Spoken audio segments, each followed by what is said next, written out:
Ердөө ганц минут сонсоод үзээрэй. Хүмүүс танигдаагүй шинэ зохиолч бичсэн номоо бестселлер ном болгосон гайхалтай арга. 1919 онд Их Британий Somerset Maugham гэх зохиолч Сар ба 6 пенс гэх нэртэй роман бичсэн боловч тухайн үед тэр хүмүүс танигдаагүй шинэ зохиолч байсан тул арай ядан номоо хэвлүүлж романыхаа тухай ямар ч зар сурталчилгаа тавиулах мөнгө байсангүй гэн. Тэгээд Somerset Maugham нэг шийдвэр төрсөн бөгөөд тэр шийдвэр нь баг төсөөр маш том нөлөө үзүүлэхээр зар сурталчилгаа хийх байж. Хэдэн өдөр хоног бодсны эцэст нэг гайхалтай санаа олсон бөгөөд тэр чигтээ сонингийн газар руу очин нэг зар байшуулсан гэн.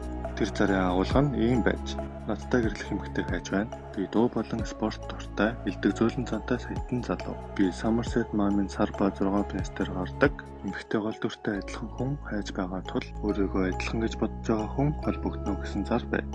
Тэгээд энэ зар цацагдсан өдөр тоотомшгүй олон эмэгтэйчүүд тэр номыг авсан гэн. Тэрч бүхэл бестселлер ном болж орчуулагдсан олон улсад зарагдсан бөгөөд Somerset Maugham зар сурталчилгааны гишгээс хитэн болсон гэн.